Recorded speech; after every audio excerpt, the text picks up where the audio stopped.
Conduire des louanges quand on n'a pas de voix. Non, ça casse. Je lève mon chapeau. C'est encore plus difficile, je suppose, quand on connaît les paroles et qu'on n'est pas capable de les chanter. Amen. Amen. Alléluia. Puis tout le monde est revenu de la tempête. Moi, je suis revenu un peu tardivement, mais je suis revenu. Et puis finalement être là à l'heure ce matin. Amen.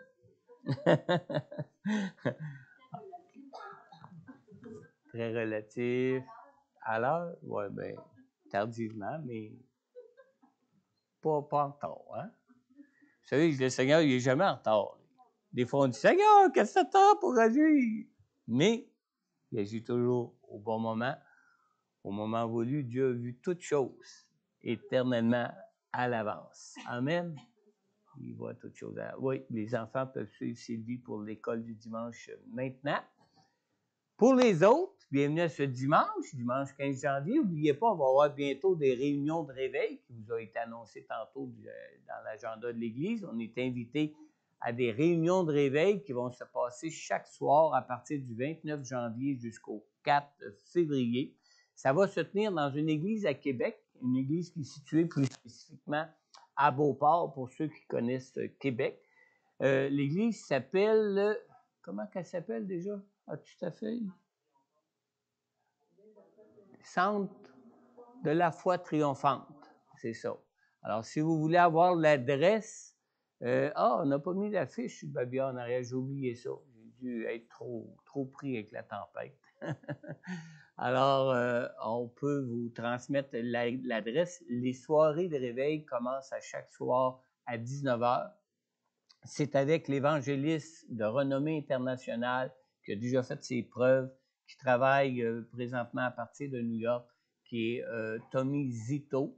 C'est un Italien d'origine. J'ai pu entendre son témoignage l'été dernier. J'ai pu entendre aussi son cœur pour les perdus, pour les âmes perdues, et combien il a à cœur de voir un réveil prendre place dans le monde. Vous savez qu'un réveil qui est prophétisé dans le monde.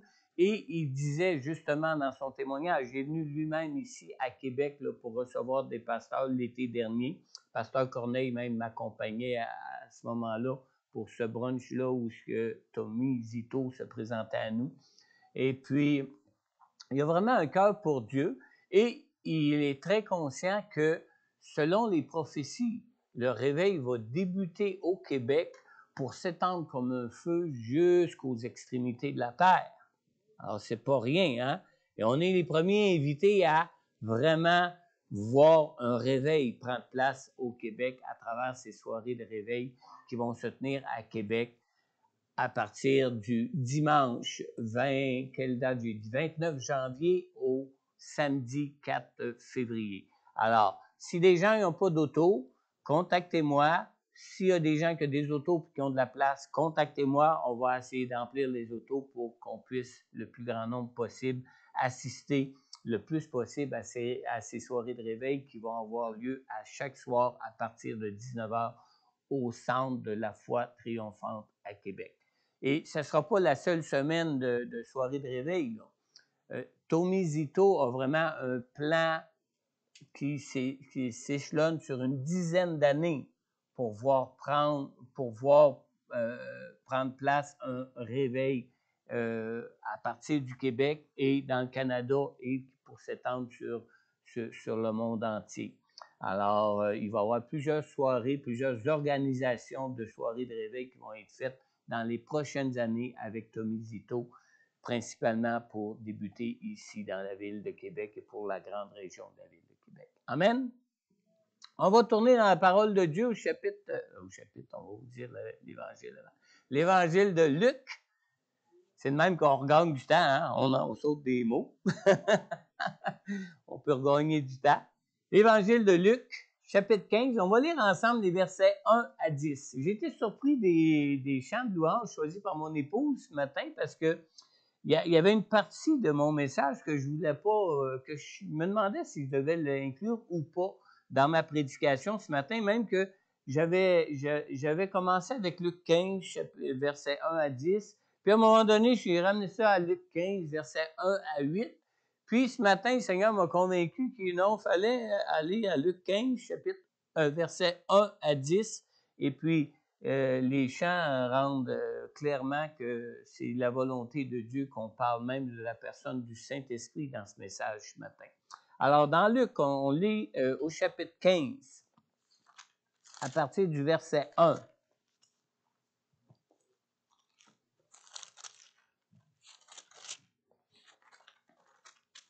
On lit ici à partir du verset 1. Écoutez bien.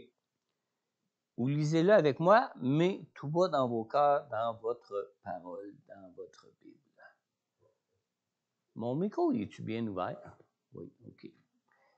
Tous les collecteurs d'impôts et les pécheurs s'approchaient de Jésus pour l'écouter.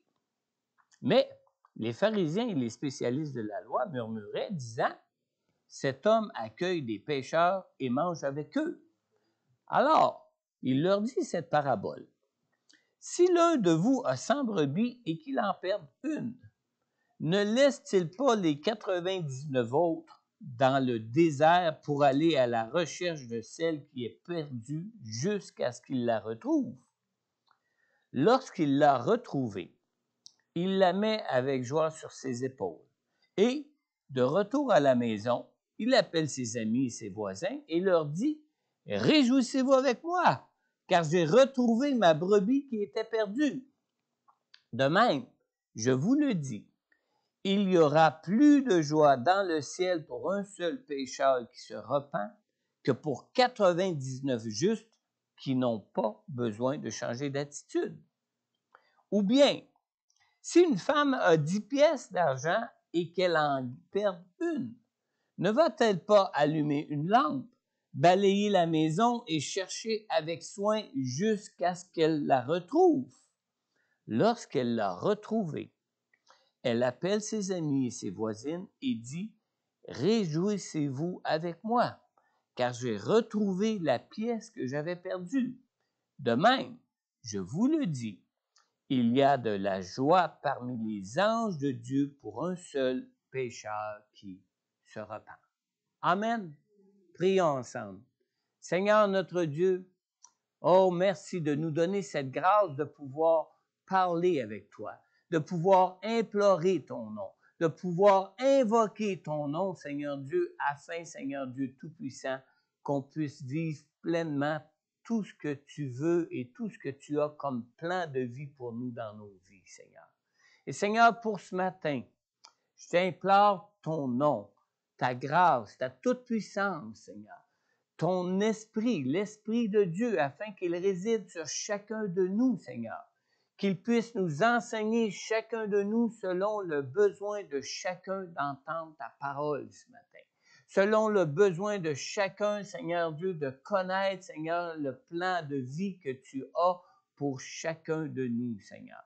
Et Seigneur, qu'ainsi, qu'on puisse être dirigé par toi, conduit par toi, dirigé par ton Saint-Esprit que tu nous as envoyé afin d'être conduit par toi et d'être conduit jusqu'au jour de la vie éternelle, Seigneur Dieu, et tel que tu le veux pour nous dans nos vies ici-bas, Seigneur.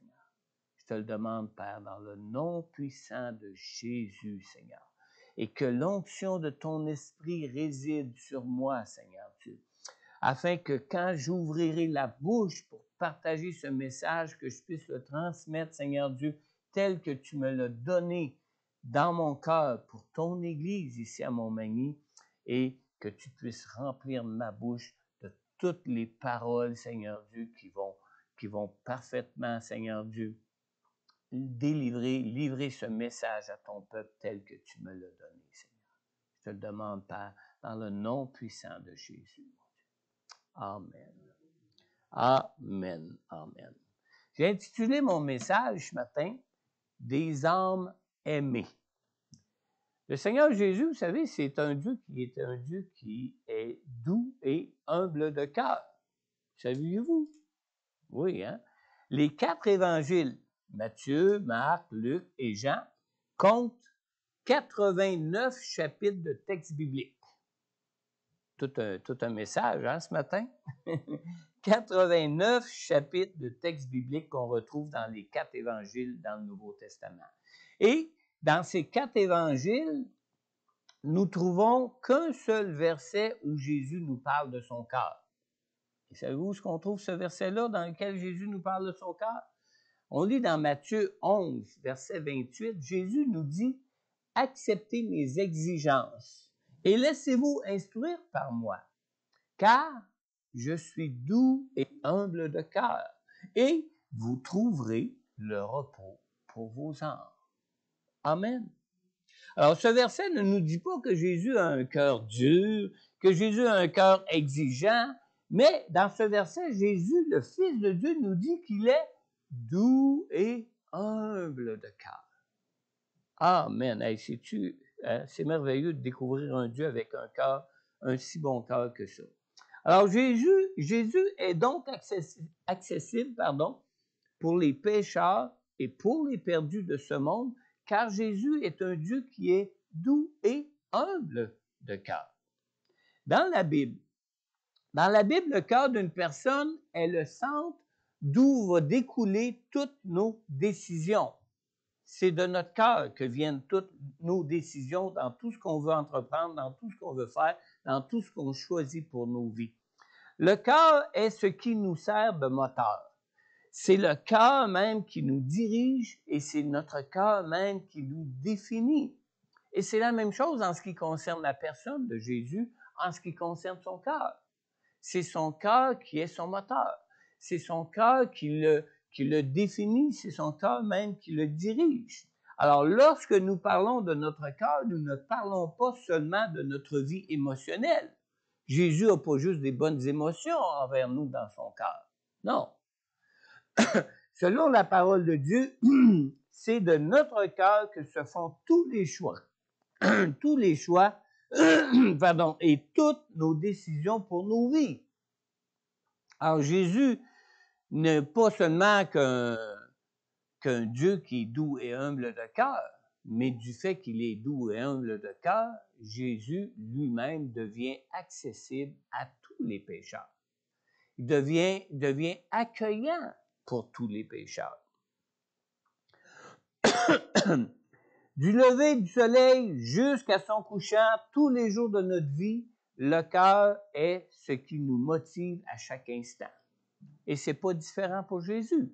C'est la même chose pour Jésus. Jésus même a un cœur qui est un cœur selon Dieu, un cœur qui est Dieu lui-même, et nous-mêmes, Dieu veut que nous ayons, nous aussi, un cœur selon Dieu.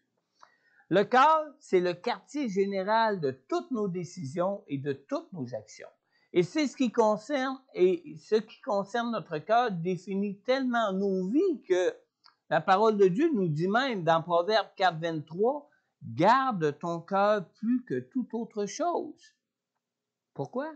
Parce que c'est de lui que jaillissent les sources de la vie. Amen.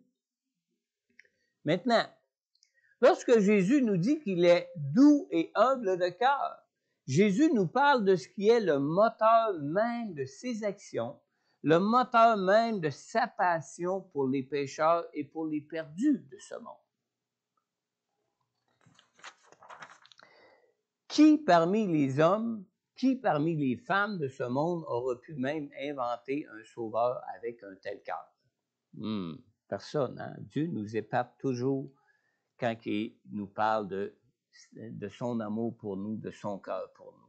Dans Zacharie au chapitre 9, on lit dans le verset 9, la deuxième partie du verset, on lit ici, « Voici voici ton roi qui vient à toi. Il est juste et victorieux. Il est humble et monté sur un ânon, le petit d'un ânesse. » Alors, son cœur humble de Jésus, le cœur humble de Jésus fait en sorte que Jésus est accessible à tout. Même quand Jésus est entré dans Jérusalem juste avant d'être livré pour être livré à la croix, Jésus a demandé à ses disciples d'aller chercher un âne.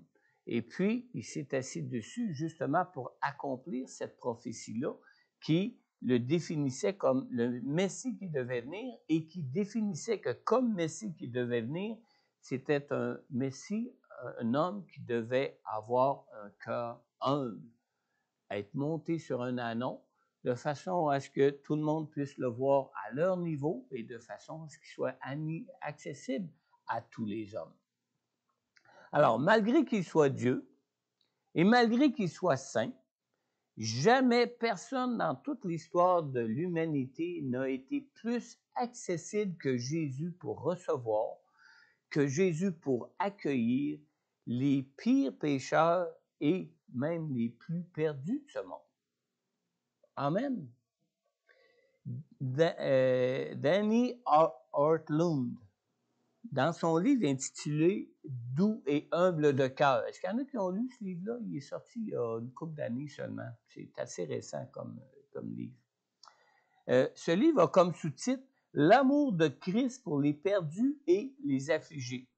Et Dane Ortlund, dans son livre, dit que ce sont encore et toujours les gens moralement dégoûtants, les parias de la société, ceux qui sont inexcusables et indignes, qui non seulement reçoivent la miséricorde de Christ, mais vers qui Christ est aussi le plus attiré. Il est, au dire de ses ennemis, un ami des gens de mauvaise vie, selon Luc, chapitre 7, verset 34. Alors, pour être accueillis, pour être serrés dans les bras d'amour de Jésus, nous devons tout de même nous ouvrir à lui. Dans Matthieu 11, 28, 29, Jésus nous dit « Venez à moi, vous tous qui êtes fatigués et courbés sous un fardeau, et je vous donnerai du repos. Acceptez mes exigences et laissez-vous instruire par moi, car je suis doux et humble de cœur, et vous trouverez le repos pour vos âmes. » Alors, nous n'avons pas à nous décharger des fardeaux que nous portons pour venir à Jésus. Non, le fardeau même que nous portons, le fardeau qui nous pèse dans notre vie et qui nous écrase même à certains moments donnés de nos vies, est plutôt ce qui devrait nous inciter à venir à Jésus. Mais nous devons venir à Jésus. Amen. Ce que Jésus nous offre est justement de venir à lui, non pas pour être réprimandé par lui, mais pour que lui-même nous libère de ces fardeaux qui pèsent sur nos vies. Dans Luc, au chapitre 15, dans le verset 1 et 2, nous avons lu « Tous les collecteurs d'impôts et les pécheurs s'approchaient de Jésus pour l'écouter. » Ça, c'était la gomme de l'époque, là. C'était la haute classe de l'époque, ces bonhommes-là. Les collecteurs d'impôts et les pécheurs s'approchaient de Jésus pour l'écouter, mais cette autre gomme de l'époque, les pharisiens et les spécialistes de la loi, murmuraient, disant « Cet homme accueille des pécheurs et mange avec eux. » Mais Jésus a répondu aux pharisiens et aux spécialistes de la loi. Jésus leur a répondu au verset 4, « Si l'un de vous a 100 brebis et qu'il en perd une, ne laisse-t-il pas les 99 autres dans le désert pour aller à la recherche de celle qui est perdue jusqu'à ce qu'il l'ait retrouvée? » Alors Jésus est Dieu, mais il est aussi un Dieu doux et humble de cœur.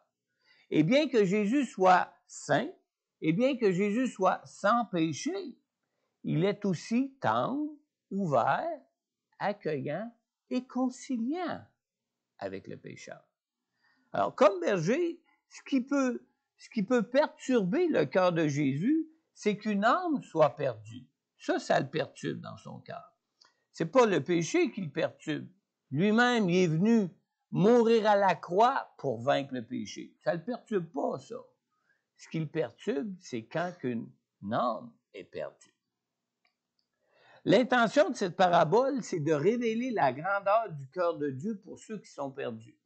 Quand nous lisons au verset 4, « Si l'un de vous a 100 brebis et qu'il en perd une, ne laisse-t-il pas les 99 autres dans le désert pour aller à la recherche de celle qui est perdue jusqu'à ce qu'il la retrouve? » Bien, ce verset-là signifie que du moment que Jésus découvre qu'une de ses brebis s'est perdue, ça signifie que le repos de son cœur du berger, que son cœur de berger est perturbé. Alors, la perte d'une âme provoque instantanément dans son cœur, dans le cœur de Jésus, la compassion et provoque aussi un désir ardent de la retrouver. Ne plus faire partie du nombre des perdus, ne plus faire partie des... Excusez, la voix ne me brise pas comme Sylvie, c'est que ma langue s'enfâche plutôt. Le Seigneur ne recherche... Non, excusez, où c'est que j'étais là? Du moment qu'il découvre qu'une de ses brebis s'est perdue, non, c'est pas ça, c'est que je lisais. Ne plus faire partie du nombre des brebis du Seigneur, c'est quoi? C'est être perdu. Amen. Si vous n'êtes pas une des brebis du Seigneur, vous êtes perdu. Tous ceux qui ne sont pas une des brebis du Seigneur sont des perdus. Et le cœur de Dieu se perturbe pour eux. Amen. Remarquez ici que le Seigneur ne recherche pas les perdus à cause de la valeur qu'ils ont. Non. Quelle valeur peut avoir un pécheur? Ah! À cause de quoi qu'il cherche? À cause qu'il les aime. À cause qu'ils sont de ses créatures. Des êtres qu'il a créés pour les aimer. Des êtres qu'il a créés pour les aimer et pour être aimés d'eux. Amen. Alors, il se peut que vous sachiez que Christ est mort. Il se peut que vous sachiez qu'il est ressuscité pour nous laver de tous nos péchés. Mais, savez-vous que c'est à cause de l'amour qu'il éprouve pour nous que son cœur languit pour nous en dépit de nos péchés? Amen. Il y a une histoire à un moment donné, c'est l'histoire, il y a un médecin à un moment donné qui est allé au cœur de la jungle. Un médecin qui était plein d'amour, plein de compassion. Un médecin qui s'est rendu au cœur de la jungle pour apporter des soins médicaux à une tribu primitive, une tribu qui luttait contre une maladie contagieuse. Écoutez bien. Il avait fait venir même par avion tout l'équipement nécessaire pour bien identifier la maladie en question et pour s'assurer de prescrire le bon remède pour cette tribu. Mais lorsqu'il a offert les soins et le remède nécessaire pour la guérison des gens de la tribu, les malades l'ont refusé. Les malades l'ont refusé.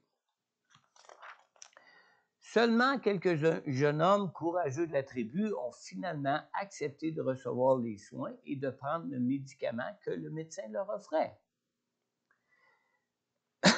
Il est évident que ceux qui ont accepté les soins du médecin ont fait la joie du médecin. De toute évidence, hein? Ils avaient tellement à cœur, puis de les voir accepter son médicament pour être guéris, d'accepter ses soins pour être guéris, le médecin en était vraiment joyeux.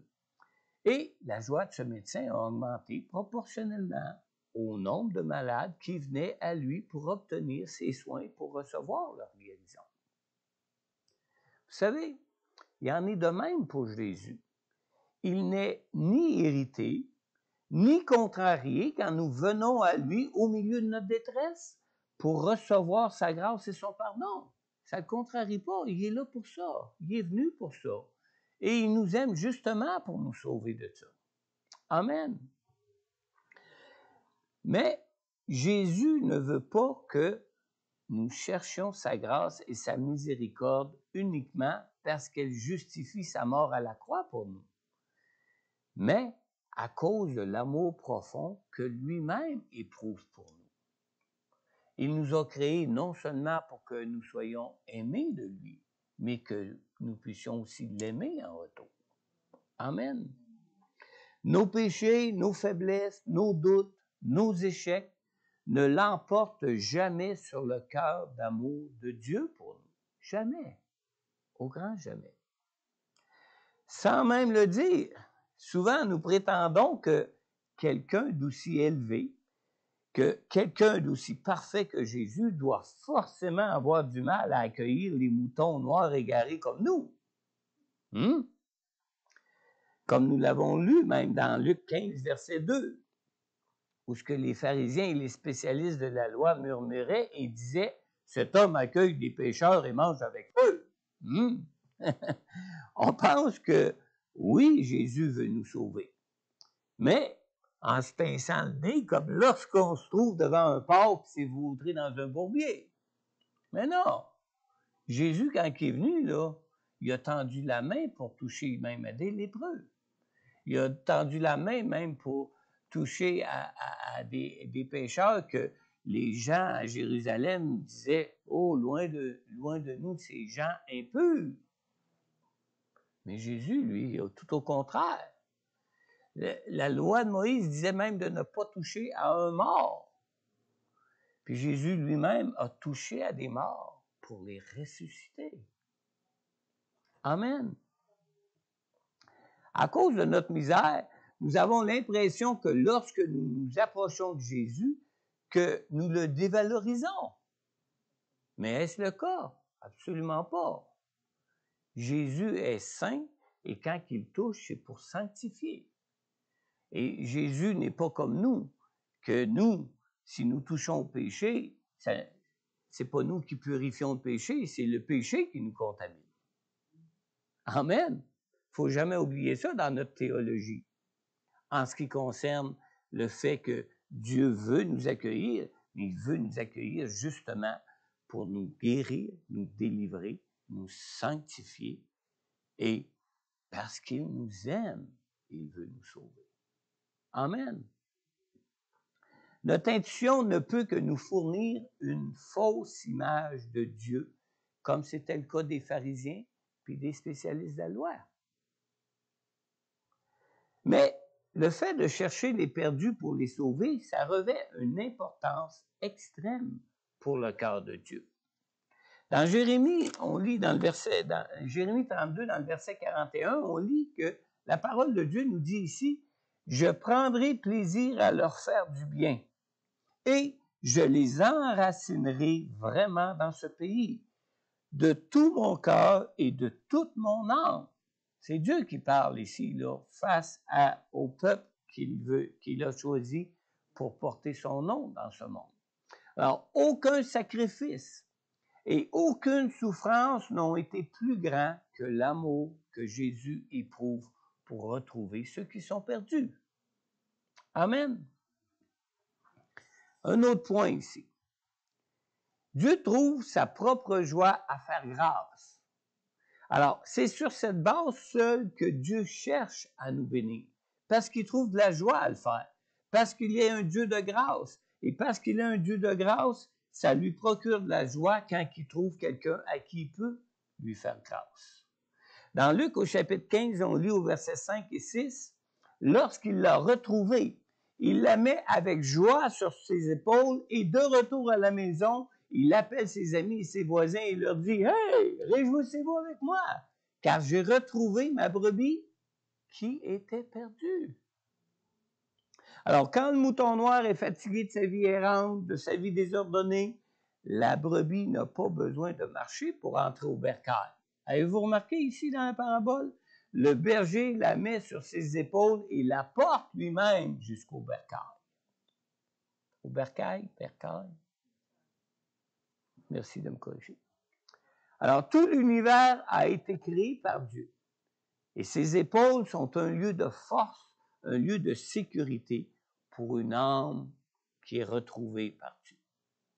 Amen. Le Seigneur est déterminé à trouver toutes les âmes perdues. Il ne s'arrête jamais à leur démontrer sa grâce et son amour pour elles. On lit dans Jean chapitre 12, verset 32, Jésus nous dit, « Et moi, quand j'aurai été élevé de la terre, j'attirerai tous les hommes à moi. » Ça, c'est le désir du cœur de Dieu pour ce monde. Maintenant, si les âmes perdues de ce monde ne sont pas attirées à Dieu par la grâce qui nous est offerte en Jésus, elles le seront comment? Par la puissance de son trône. Par la puissance de son trône. Jésus, le Fils de Dieu, trouvera immanquablement toutes les âmes, soit qu'elles viendront à lui pour qu'il soit leur sauveur, et écoutez bien, ou soit qu'elles viendront à lui pour qu'il soit leur juge. Alors, si ce n'est pas pour être sauvé par sa grâce, ce sera de toute manière pour être jugé avec justice, selon, non pas la justice des hommes, mais selon la justice de Dieu. Dieu aime toutes les âmes qui sont perdues. Et c'est pour cela que Dieu nous a donné Jésus. Et c'est pour cela que Jésus cherche les âmes perdues. Parce que en Jésus, on peut être justifié pour être revêtu de la justice de Dieu, la seule justice qui peut nous sauver de la condamnation éternelle qui va venir un jour sur ce monde. Amen. Dans Jean 3,16, la parole de Dieu nous dit, en effet, Dieu a tant aimé le monde. Je ne sais pas pourquoi je vous le lis, vous pourrez le dire même sans le lire. Dieu a tant aimé le monde qu'il a donné son Fils unique afin que quiconque croit en lui ne périsse pas, mais ait la vie éternelle. Alors le Seigneur éprouve donc de l'amour pour toutes les âmes, mais il éprouve de la joie pour l'âme qui se repent, pour l'âme qui est retrouvée. Nous venons de lire dans Luc 15, verset 5, que lorsqu'il l'a retrouvée, qu'est-ce qu'il fait? Il la met avec joie sur ses épaules.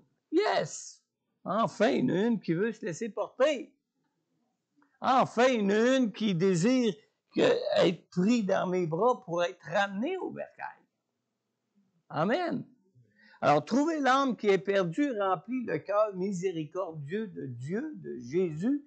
Ça le remplit de joie. Le Seigneur ne se plaint pas de devoir la porter. Au contraire, il est tout joyeux et sa joie même éclipse tout le reste.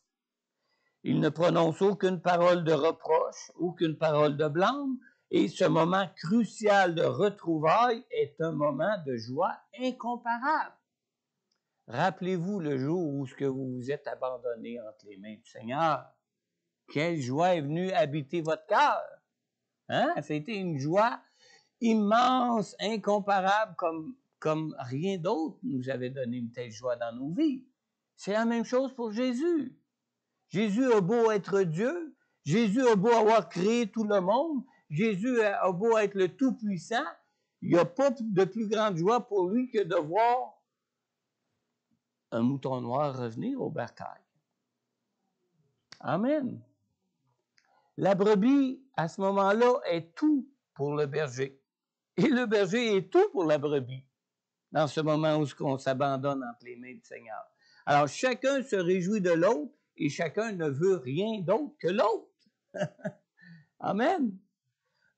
Mais, bien que l'âme perdue n'ait rien à faire comme telle pour être trouvée, il y a une œuvre réelle qui est opérée dans le cœur de l'âme, dans le cœur de l'âme qui est retrouvée. Une œuvre réelle qui est opérée. On lit dans Jean au chapitre 16 au verset 8, Jésus nous dit ici, « Et quand le Saint-Esprit sera venu », le mot Saint-Esprit n'est pas là, mais quand on lit, on n'est pas rendu, Jean 16, 8.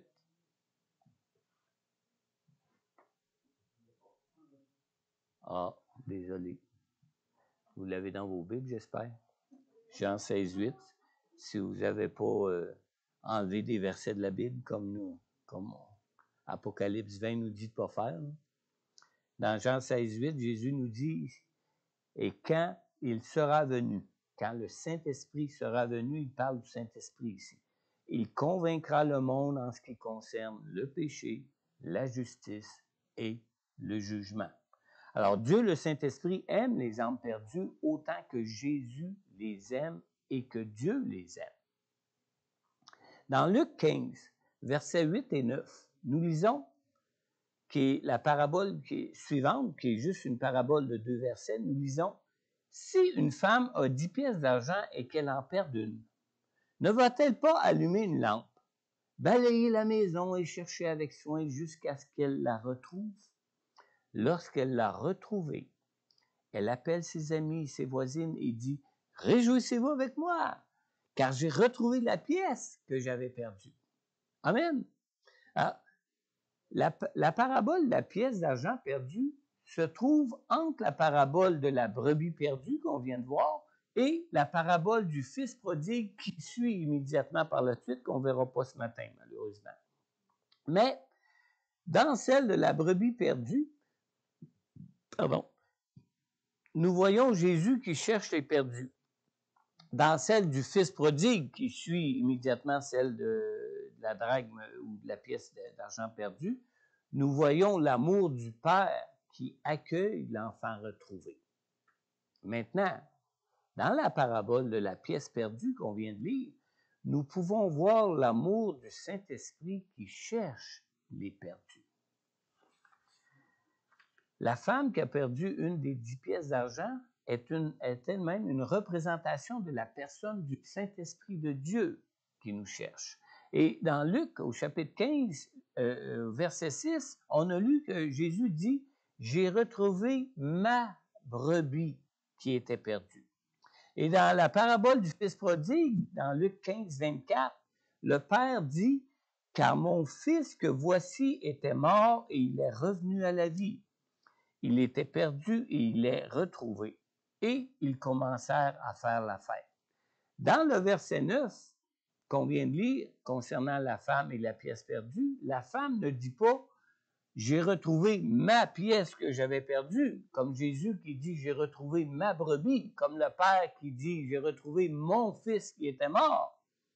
Mais dans le verset 9 de la parabole de la femme et de la pièce perdue, elle dit plutôt « car j'ai retrouvé la pièce que j'avais perdue ».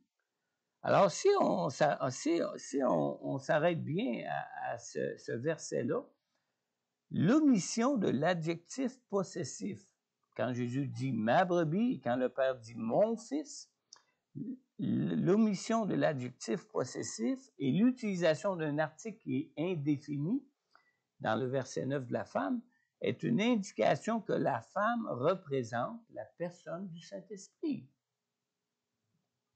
Alors, la pièce d'argent dont on parle ici était une drachme. Et la drachme valait à l'époque de Jésus moins d'$1. C'est à peu près comme nous, ça ne vaut pas bien cher. Hein? Qu'est-ce que ça vaut $1 dans nos poches aujourd'hui? Même le petit change, en moins d'$, on le voit de moins en moins encore. On l'utilise encore de moins en moins, tellement $1, ça ne vaut plus grand-chose. Alors, à l'époque de Jésus, ça valait moins d'$. Et cette pièce de moins d'$, représente une âme humaine. Vous allez me dire, ouais, mais ça ne vaut pas grand-chose, $1. Pour une pauvre femme dont la fortune s'élevait à seulement 10 drachmes, c'était un véritable drame d'en perdre une. Véritablement un drame d'en perdre une, même pour le prix que ça pouvait valoir. Alors, comme une seule âme retrouvée par Jésus est précieuse au point de faire sa joie lorsqu'une seule est retrouvée, de la même manière, les âmes perdues sont tout autant précieuses pour la personne du Saint-Esprit de Dieu. Tout autant. Alors, lorsque vous perdez une pièce d'argent quelconque, ce n'est pas seulement une pièce d'argent que vous perdez. Suivez-moi bien, là, c'est important. Lorsque vous perdez une pièce d'argent, c'est aussi tout ce que vous pourriez vous procurer avec cette pièce que vous perdez. Alors, c'est la même chose pour la personne du Saint-Esprit de Dieu, lorsqu'il retrouve une âme perdue.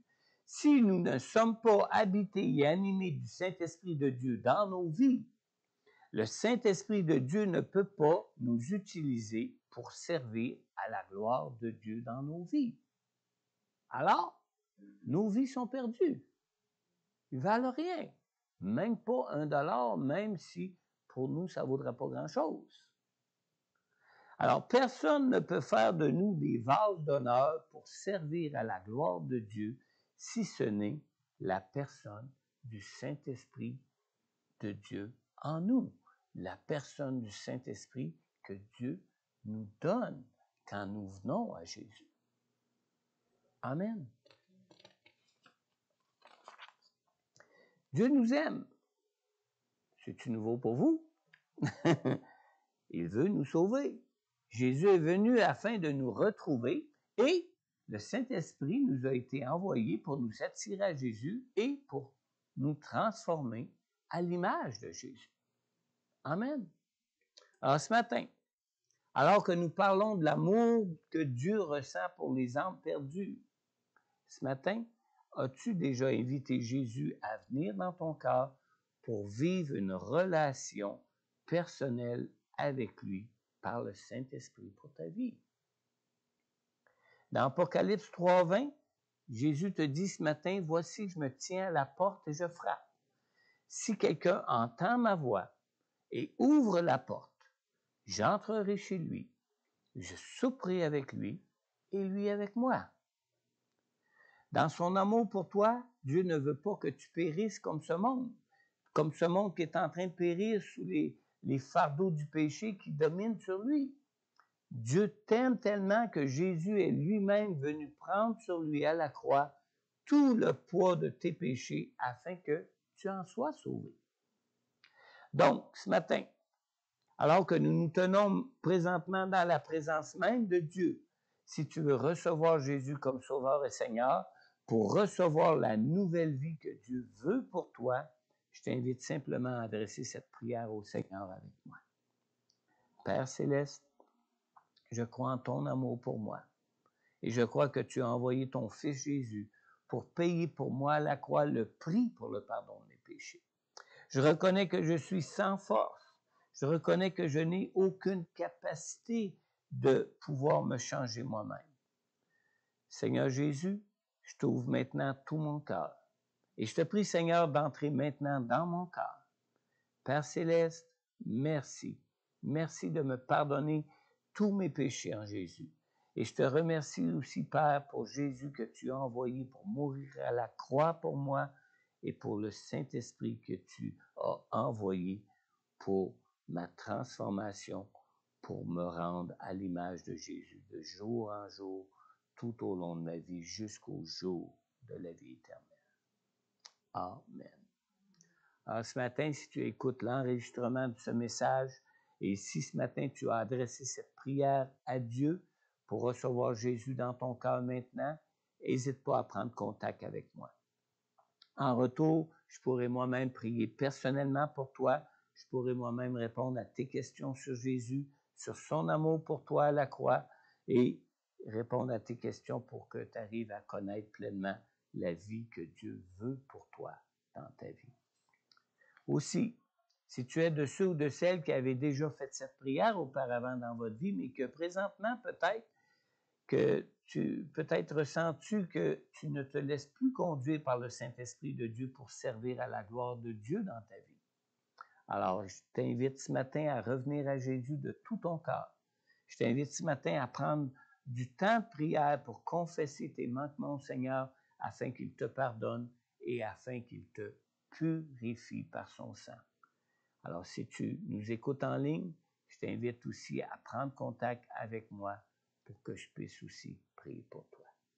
Amen. Est-ce qu'on peut aller chercher Sylvie pour prendre un dernier chant de louange et d'adoration ce matin? La tempête n'a pas réussi à nous mettre en tort. Il est juste 11h moins 10. On va prendre un temps de prière, un temps de louange à Dieu pour le louer, l'adorer pour son amour pour nous, pour la joie qu'il peut avoir de chercher, de trouver des perdus qu'il cherche jour après jour, qu'il cherche partout dans ce monde, partout dans ce monde. Amen. Sylvie va venir nous conduire dans la louange, dans un dernier chant de louange. On va se lever ensemble. Et durant ce temps de louange et d'adoration, j'espère qu'elle va avoir suffisamment de voix. J'espère que tu vas avoir assez de voix pour conduire un dernier chant de louange et d'adoration. Je vais essayer de t'aider. Mais durant ce temps de louange et d'adoration, si quelqu'un est touché par l'un de ces deux appels ce matin, pour avoir peut-être accepté Jésus pour la première fois dans ta vie ce matin, ou pour peut-être t'apercevoir ce matin que tu ne te laisses pas diriger par le Saint-Esprit pour être changé, transformé dans ta vie, pour servir à la gloire de Dieu dans ta vie. Avance-toi ce matin. J'aimerais prier avec toi qu'on puisse confier ton cœur à Dieu et confier ton désir d'appartenir pleinement au Seigneur et surtout d'être porté par lui et de connaître aussi la joie que lui a de pouvoir te porter dans cette vie. Amen. Amen. Vous pouvez se lever maintenant. On va prendre Hosanna. Et ceux qui aimeraient s'avancer, n'hésitez pas à vous avancer.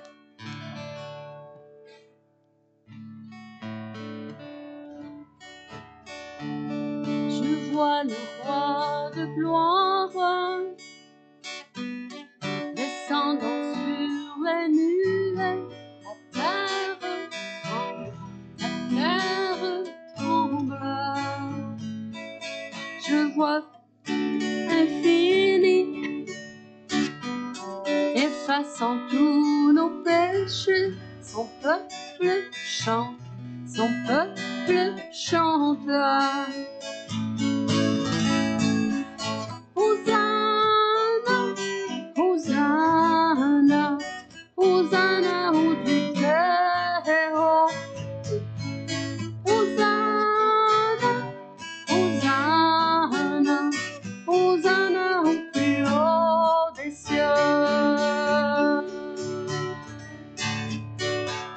Je vois animé de foi toute nation qui prend sa place, qui prend sa place. Je vois venir un réveil alors que nous implorons tous à genoux, tous à genoux.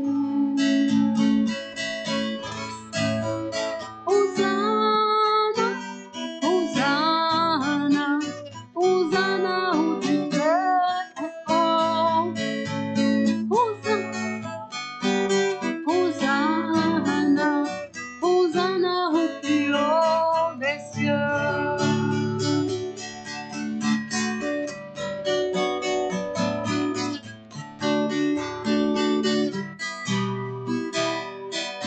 Purifie, guéris mon cœur,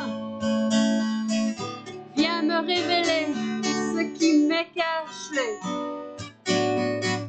Montre-moi comment aimer tel que toi.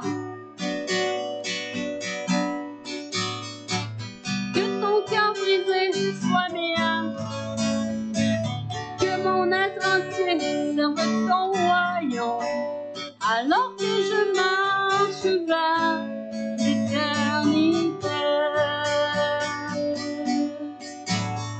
Hosanna, Hosanna, Hosanna au Dieu très haut. Hosanna, Hosanna, Hosanna au plus haut des cieux.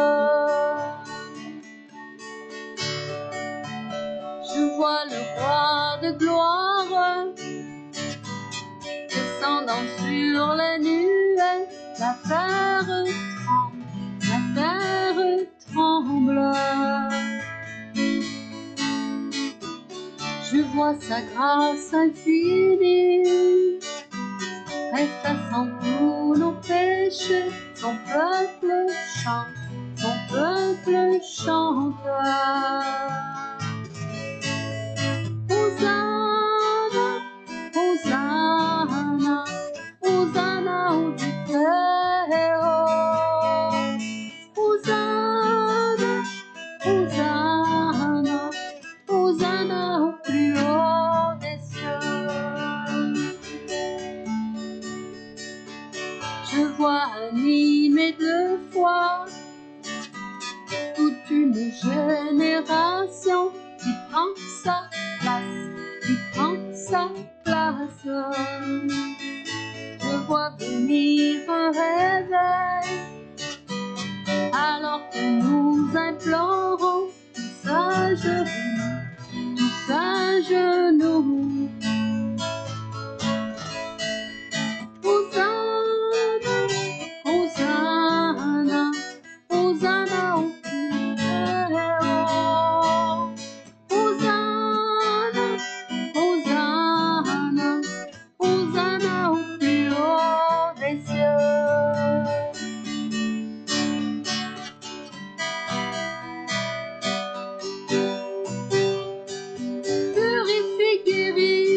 cœur.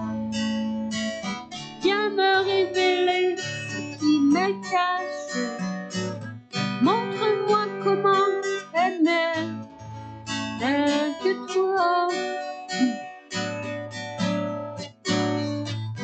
Que ton cœur brisé soit mien. Que mon être entier serve ton royaume.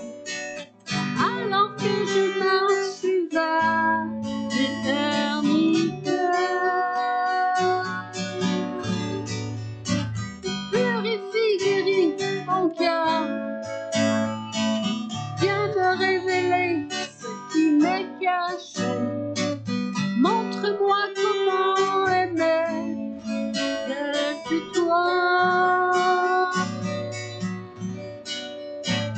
Que ton cœur brisé soit mien. Que mon être entier serve ton royaume. Alors que je marche vers l'éternité.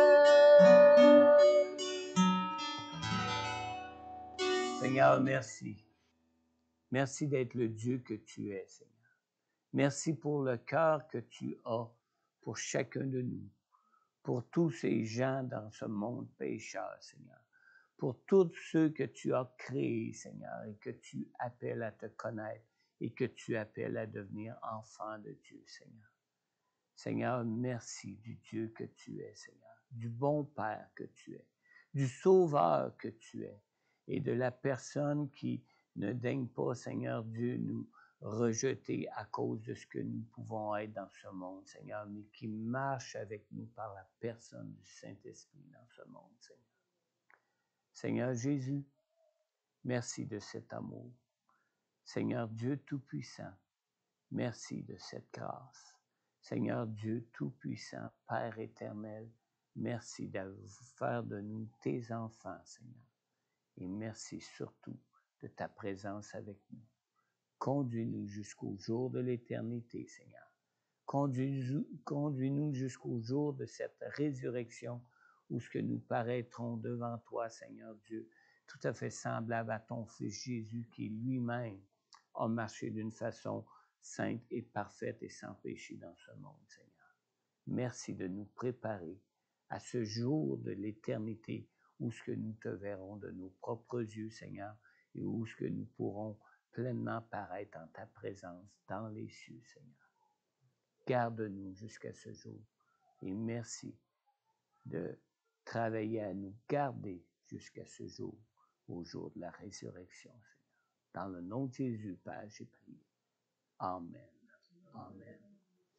Bon dimanche, Dieu vous bénisse et merci Jésus pour sa grâce. Amen.